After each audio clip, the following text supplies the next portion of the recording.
Frères et sœurs de présentiel, comme ceux qui sont sur des réseaux sociaux, Shalom. Nous vous espérons très bien portant avec vos familles et vous passez un excellent dimanche dans la présence de Dieu. Bienvenue dans notre programme d'enseignement dominical. Ce dimanche, nous allons tous apprendre que lorsque la tentation vient à notre porte, qu'elle ne nous trouve pas endormis spirituellement. Préparons-nous et soyons sûrs que notre esprit est assez fort pour nous élever au-dessus d'elle. Nous allons prier avant de lire la parole. Excellent Père de grâce et Dieu d'amour et d'éternité, merci pour tous tes bienfaits, Seigneur. La reconnaissance est tellement immense, on ne peut pas compter. Le souffle de vie simplement nous pousse à nous incliner et à te dire un grand merci. Nous voulons ta protection. Pour le futur, nous voulons que cet enseignement soit conduit par le Saint-Esprit et couvert par le sang de Jésus. De maintenant jusqu'à ce que nous allons finir au nom de ton Fils Jésus, on a prié. Amen. Gloire à Dieu pour ce merveilleux moment de la présence de notre Père. Ce dimanche, nous avons un titre qui est la tentation, test ou piège. La tentation, test ou piège. Je résume.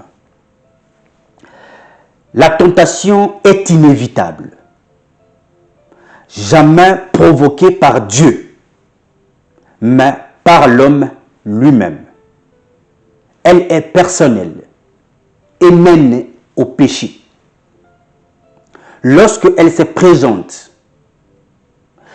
ne vous combattez pas ou ne la combattez pas par vos propres efforts. Priez ou fuyez.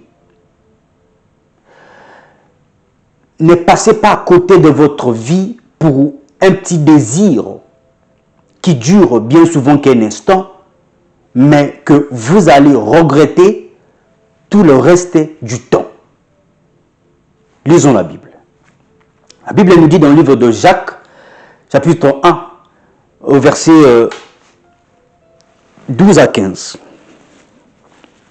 La Bible dit ceci. Heureux l'homme qui supporte patiemment la tentation, car après avoir été éprouvé, il recevra la couronne de vie que le Seigneur a promise à ceux qui l'aiment. Que personne, lorsqu'il est tenté, ne dise « c'est Dieu qui me tente », car Dieu ne peut être tenté par le mal, et il ne tente lui-même personne. Mais chacun est tenté quand il est attiré et amorcé par sa propre convoitise. Puis la convoitise, lorsqu'elle a conçu, enfante le péché, et le péché étant consumé, produit la mort. La parole du Seigneur. La tentation. La tentation en hébreu et en grec est signifiée comme, ou est qualifiée, ou est pris comme l'épreuve, un test, l'examen, etc. Et ici, la Bible nous dit que heureux c'est lui qui supporte avec patience la tentation. La tentation a deux aspects. Elle peut prendre l'aspect d'un examen, d'une épreuve, d'un test, etc. Et aussi l'aspect d'un piège. Pourquoi je dis comme ça? Parce que d'abord, la Bible nous rassure qu'elle ne provient pas de Dieu. Dieu n'est pas l'auteur de la tentation. Mais Dieu peut te servir de cette tentation. Là, on va directement dans l'aspect test. La Bible dit, avec ça, avec ces tests-là, vous allez recevoir ensuite, après avoir supporté, après avoir sorti victorieux, vous allez recevoir la couronne de vie. La tentation. Vous pouvez aller au travail, sortir, aller faire le marché, sortir, aller quelque part dans un bon endroit, mais vous rencontrez une tentation sur votre chemin. Ce n'est pas Dieu qui a provoqué. Il sait peut même que ce n'est pas vous. Là, c'est sur l'aspect test. Mais vous rencontrez parce que le diable, lui, il est là pour nous tendre de pièges partout. On n'a pas encore arrivé sur l'aspect piège, mais là, je parle d'un aspect test. Et lorsque vous rencontrez cette tentation, Dieu mettant en vous sa présence qui marche toujours avec vous par le Saint-Esprit pour vous aider à surmonter, à patienter. D'ailleurs, le fait de patienter, c'est le fruit du Saint-Esprit, c'est le fruit de la présence du Saint-Esprit en vous. La Bible dit que heureux, c'est lui qui supporte. Supporter la tentation, ce n'est pas que je reste là, je fais des efforts, je me maintiens à ne pas tomber. Non. Supporter la tentation, si vous êtes croisé par ces genres de tentation, par exemple, vous devez automatiquement prier dans votre cœur. Pas forcément ouvrir la bouche pour commencer à crier avec de prières. Dans votre cœur. C'est que j'ai vu, Seigneur, que ça ne m'attire pas à aller loin de ta présence. C'est que j'ai regardé, c'est que je vois ici, etc., que ça ne m'attire pas à aller loin de ta présence, car loin de ta présence, je suis exposé au diable, à céder à cette tentation. Vous pouvez voir de l'argent en cours de route.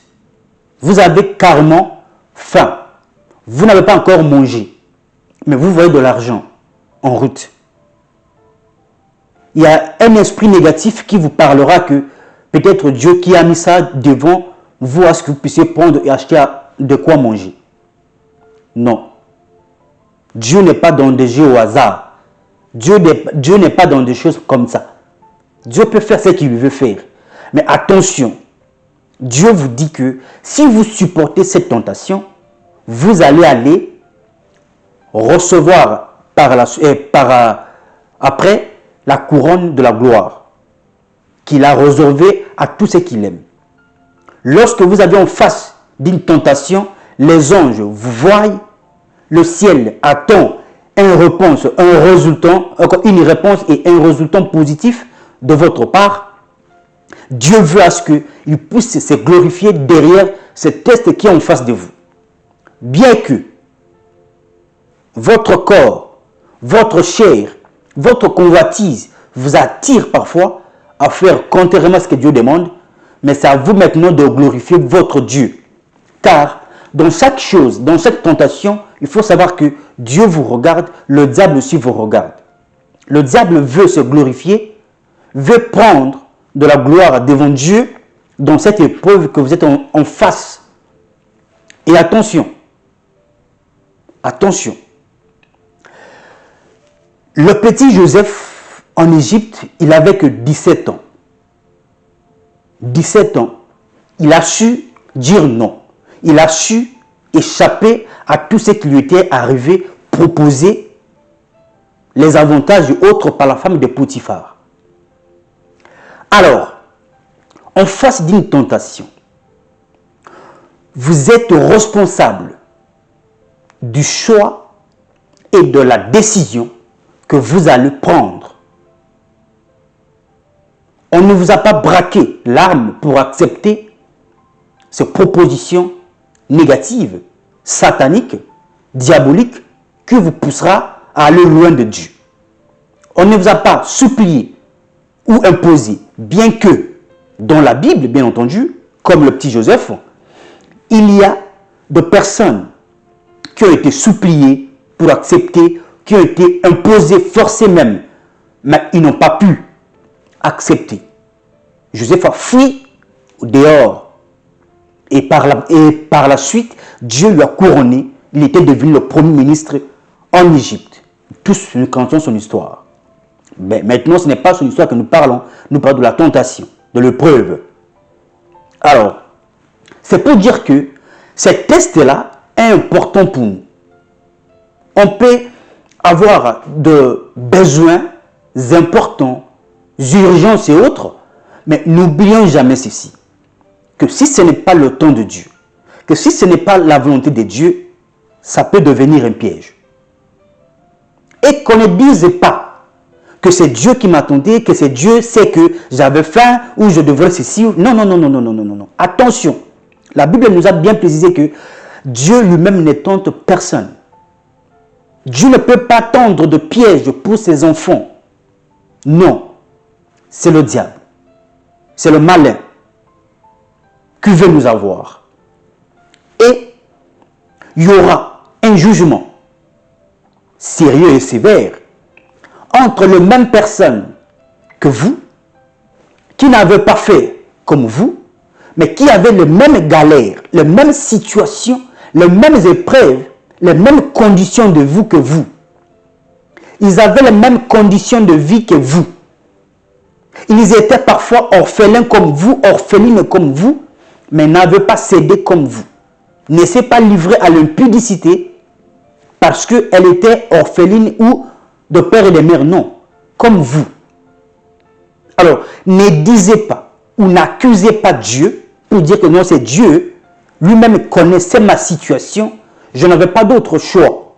Le choix que vous faites, vous êtes responsable du résultat qu'il produira. Car la Bible nous rassure que lorsque on est attiré par nos propres convoitises, ça va produire le péché. Et le salaire du péché, c'est la mort. Donc, pas d'excuses. Et n'accusons pas Dieu que c'est lui qui met des tentations devant nous. Non. Non. Et carrément non. Il y aura de même jeunes que vous, que Dieu sortira. Si vous voulez accuser que non, c'est parce que Dieu connaissait que j'étais à l'étranger, j'étais dans un coin, j'étais étudiant, je n'avais personne pour me soutenir et autres, je suis seul ici, je ne mange pas bien, je ne dors pas bien, je n'ai pas quoi me vêtir et autres. Dieu sortira le même jeune, un jeune comme vous, qui avait la même situation que vous, mais qui n'avait pas cédé comme vous. Un jeune comme vous, qui avait les mêmes désirs, les mêmes envies que vous, mais qui n'était pas tombé dans la addiction d'alcool ou de la drogue que vous. Dieu va sortir la même jeune fille que vous, qui n'avait pas de parents, de soutien comme vous également, mais qui n'était pas tombé à la prostitution comme vous. Alors, Dieu n'est pas l'auteur de la tentation. La tentation en soi n'est pas un péché. Le péché, c'est lorsque nous cédons à cette tentation et ça va nous amener au péché. Et le salaire du péché, tous savons que ça produit la mort, dit la Bible. Et Dieu, qui est bon, il dit dans sa parole, 1 Corinthiens chapitre 10, verset 13, que il n'y a aucune tentation qui vous est survenue qui n'ait été humaine. Mais avec même la tentation en question, Dieu sait déjà comment vous devez vous en sortir, victorieux. Comment vous devez la supporter. Après avoir supporté et ressortir victorieux de cette épreuve, les gens seront contents, fiers de vous. Et aussi, vous allez recevoir la couronne de vie. Amen. Avec le degré d'enseignement que vous écoutez tous les dimanches, avec le niveau d'instruction que nous transmettons tous les jours, si vous tombez, si vous cédez, la responsabilité vient de vous. C'est vous l'auteur, c'est vous qui voulu. C'est vous qui avez dit oui dans des propositions qui devraient justement satisfaire à vos désirs charnels, à vos convoitises, dit la Bible. Et la Bible nous dit dans le livre de 2 Timothée, on ne va pas lire, chapitre 2, verset 22, comme apôtre Paul exhortait parlait à son fils Timothée que fuyez les passions de la jeunesse. Vous devez aussi fuir toutes les passions de la jeunesse. Les choses qui n'honorent pas Dieu, les choses qui peuvent vous rendre proche du diable pour vous cribler comme de froment, il ne faut pas aller. Il ne faut pas compter sur votre propre force pour vous défendre devant une tentation. Non. Priez ou fuyez. La tentation est un piège maintenant. Excusez-moi. Lorsque nous, on n'arrive pas à distinguer, ça vient de Dieu, c'est un test ou c'est un piège. Apôtre Paul, c'est lui qui lit la parole. Voilà pourquoi je dis toujours, toujours et toujours. Vous avez sa parole, la parole de Dieu qui va vous aider, vous ouvrir les yeux sur tous les domaines de votre vie. Ne la négligez pas. Apôtre Paul avait exhorté aussi aux Corinthiens que, aux Corinthes, donc au chapitre 6, au verset 18, que fuyez l'immoralité sexuelle. En d'autres termes, fuyez l'impudicité. Si vous êtes sûr que vous ne pouvez pas être à mesure de supporter ça, fuyez. Fuyez. C'est biblique. On ne peut pas résister à la tentation comme on résiste au diable. Et d'ailleurs, il y a même des conditions pour résister au diable. On va arriver. Mais la tentation d'abord. On prie pour la tentation qui est en face de nous, soit on fuit. Parce que la tentation va nous mener au péché. Lorsque nous cédons, nous tombons directement au péché. Et lorsque nous avons de péché, lorsque nous péchons, le salaire du péché, c'est la mort. C'est clair et c'est automatique. Alors, la Bible nous dit dans le livre de 1 Jean chapitre 2, au verset 15 à 16.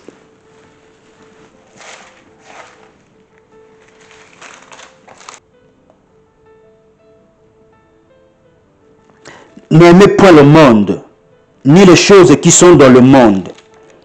Si quelqu'un aime le monde, l'amour du Père n'est point en lui. Car tout ce qui est dans le monde, la convoitise de la chair, la convoitise de yeux et l'orgueil de la vie ne vient point du Père, mais vient du monde. La parole du Seigneur. On vient ici pour parler de la convoitise.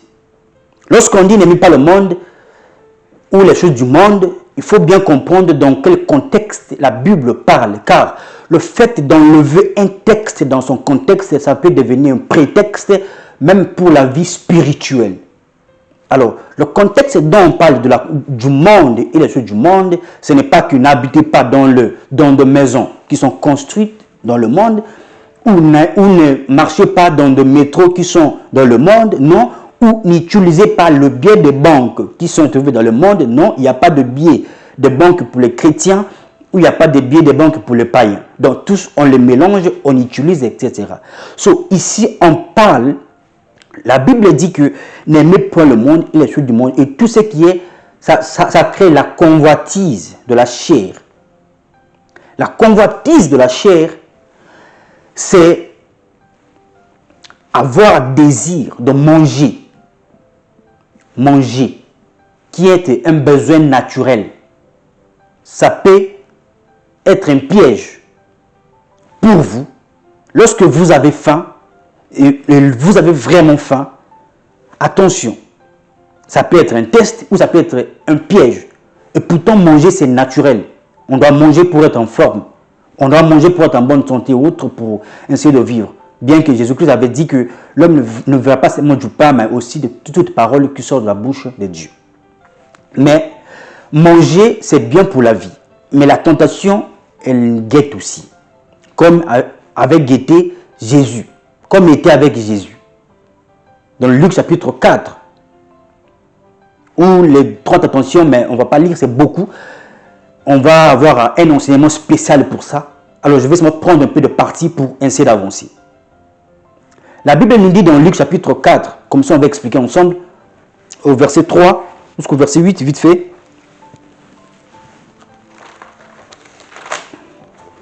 La Bible dit ceci. D'abord, au verset 1, la Bible dit « Jésus, rempli du Saint-Esprit, revint du Jourdain et il fut conduit par l'Esprit dans le désert, où il fut tenté par le diable pendant 40 jours. Il ne mangea rien durant ces jours-là et après qu'il fut récoulé, il eut faim. Le diable lui dit « Si tu es fils de Dieu, ordonne à cette pierre qu'elle devienne du pain. » Jésus lui répondit « Il est écrit, l'homme ne vivra pas de pain seulement. Le diable, l'ayant élevé, lui montra un instant tout le royaume de la terre et lui dit, je te donnerai toute cette puissance et la gloire de ce royaume, car elle m'a été donnée. Et je la donne à qui je veux.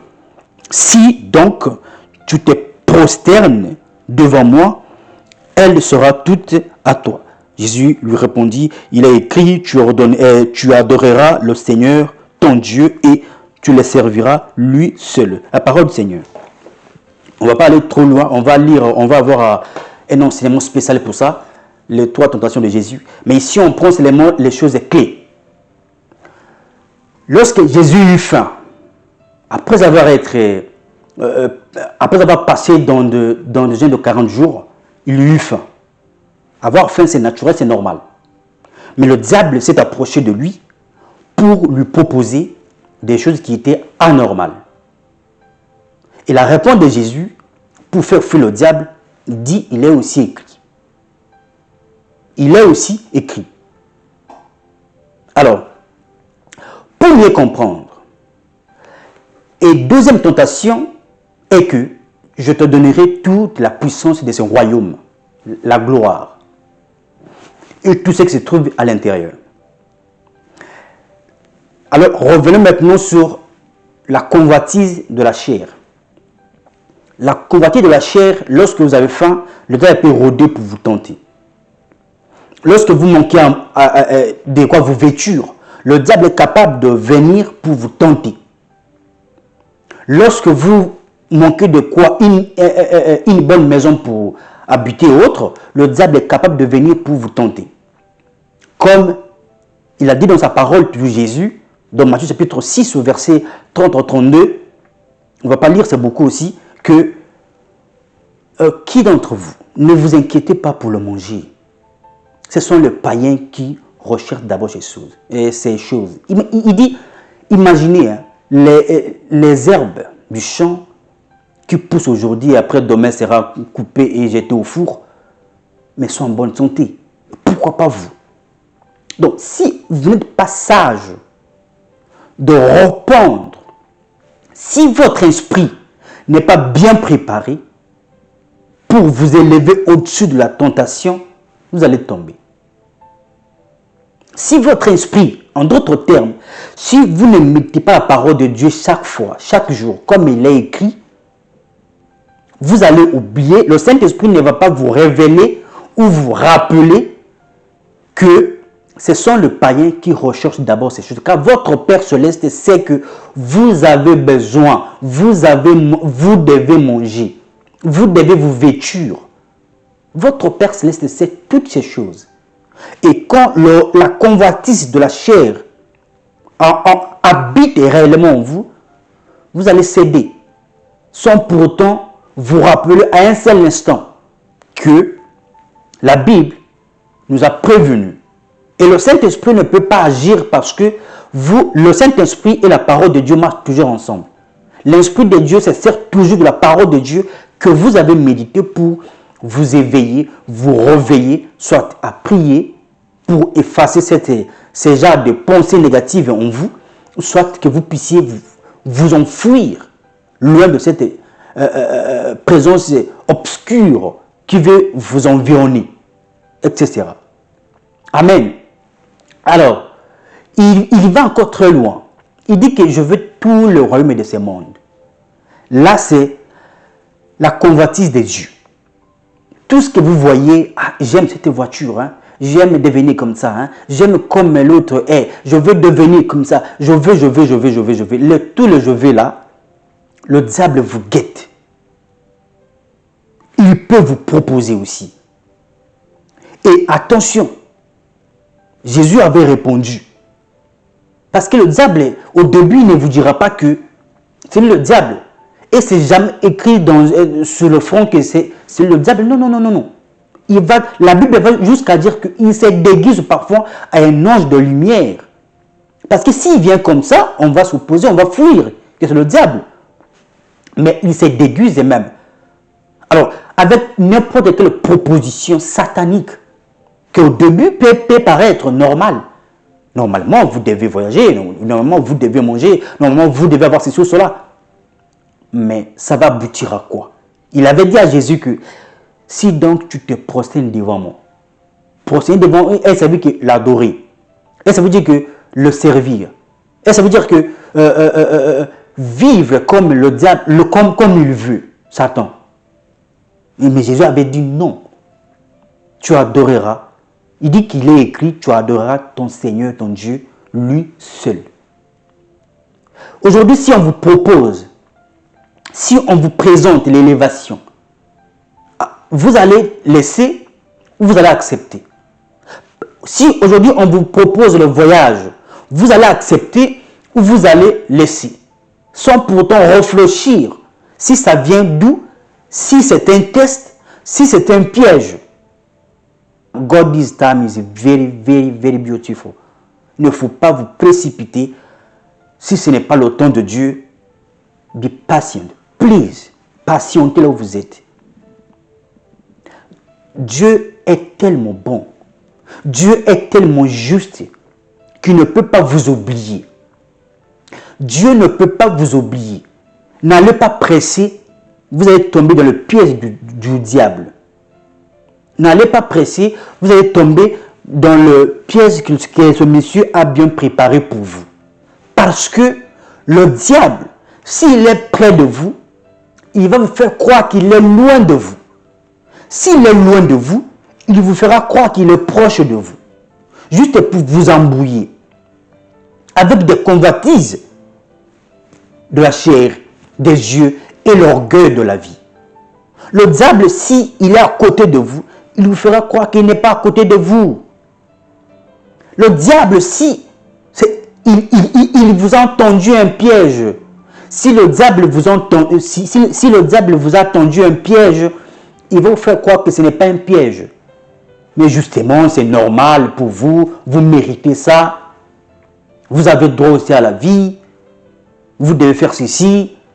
Et pourtant, derrière toutes ces propositions, toutes ces belles paroles mielleuses que parfois vous pouvez entendre, ça cache un piège sérieux et dangereux pour votre futur, pour votre avenir et pour votre destinée dans le Seigneur.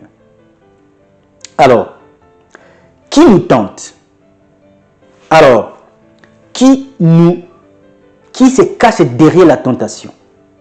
Si ce n'est pas Dieu, pas si, mais ce n'est pas Dieu, car la Bible a bien précisé que personne, lorsque elle est tentée, ne dise que c'est Dieu qui m'a tenté. Alors, qui se cache derrière la tentation? C'est le diable, Satan. Et c'est quoi la solution que Dieu a prévue ou a vu bon que nous devons avoir pour affronter cette épreuve?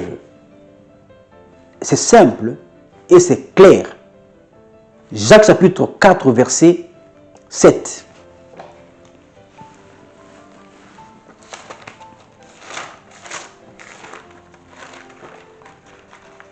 La Bible dit: soumettez-vous donc à Dieu, résistez au diable et il fuira loin de vous. Parole du Seigneur. La Bible nous rassure que le seul moyen, la seule solution face à une tentation, c'est parce que la tentation, ce n'est pas la tentation simplement comme ça, c'est le diable qui est derrière la tentation. Alors, c'est nous devons nous soumettre à Dieu. Et pour se soumettre à Dieu, c'est clair. Être au pied de Dieu, du Seigneur. C'est clair. Entendre la voix du Seigneur. C'est clair. Réécouter la parole du Seigneur. Et le Saint-Esprit va vous fortifier d'abord intérieurement. Vous serez fortifié. Et lorsqu'il est fortifié, vous aurez les fruits du Saint-Esprit qui vont se manifester pour vous aider même à avoir la patience de patienter devant une épreuve, sans pour autant chuter, sans pour autant céder. Et lorsque vous vous soumettez comme ça à Dieu, vous aurez le courage, la force, l'autonomie de résister au diable. Lorsqu'il se présentera devant vous avec ses ruses, derrière la tentation, qui est un piège pour lui, vous aurez directement le temps de prier sans pour autant vous en rendre compte. Lorsque vous verrez quelque chose qui n'est pas clair devant vous, à la place de murmurer, à la place de vous poser des questions, est-ce que je mérite vraiment ça? Est-ce que moi aussi je n'ai pas droit à la vie? Est-ce que... Directement, l'Esprit de Dieu va vous amener de la présence de Dieu pour commencer à prier, à ce qu'il puisse vous faire triompher devant cette épreuve. Et par la suite, il va fuir l'un de vous. Lorsqu'il y a des questions qui vont être posées pour justement vous faire tomber, le Saint-Esprit mettra en vous, vous révélera les paroles qui sont liées à cette épreuve. Parce qu'il n'y a rien de nouveau sous le soleil de la Bible. Jésus avait fait fuir le diable par des paroles qui ont déjà été écrites dans la parole de Dieu. Vous aussi, vous avez le même pouvoir et la même capacité de faire fuir n'importe quelle adversité, épreuve, de faire sauter de pièges par la parole de Dieu. Ce n'est pas avec votre force, ce n'est pas avec vos connaissances, ce n'est pas avec votre répertoire, ce n'est pas aussi avec précipitation, mais avec la parole de Dieu. On peut résister au diable et le faire fuir loin de nous avec toutes ses ruses, avec ses tentations, avec ses pièges qui devraient justement nous mettre KO, qui devraient vraiment justement nous retarder dans notre marché chrétienne. Chrétiens, chrétiennes, soyez vigilantes, soyez vigilants. Frères et sœurs, l'heure est grave. Vous devez vous armer. Vous devez vous armer de l'armure de Dieu. Sa parole est capable de vous aider à n'importe quel endroit, à n'importe quelle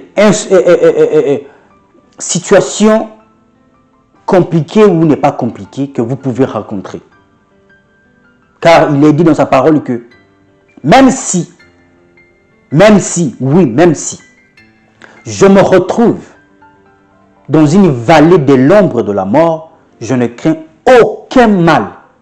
Je ne crains aucun mal car ta parole et ton esprit me rassurent. Ton bâton et ta houlette me rassurent. Amen.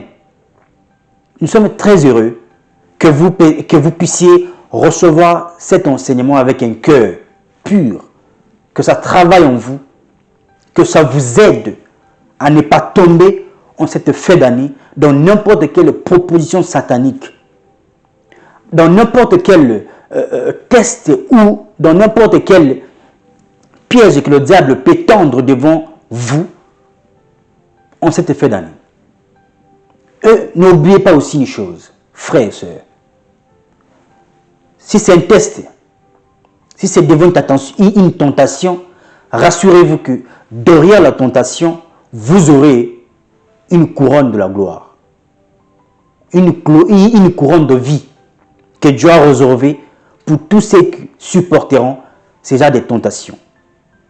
N'oubliez pas ça. Et en plus, c'est pour vous faire changer de dimension. Parce qu'un test et un examen, c'est pour que là où vous étiez, c'est pour évaluer justement votre niveau. C'est pour intensifier votre foi. La tentation. N'ayez pas peur. Priez ou soit fuyez.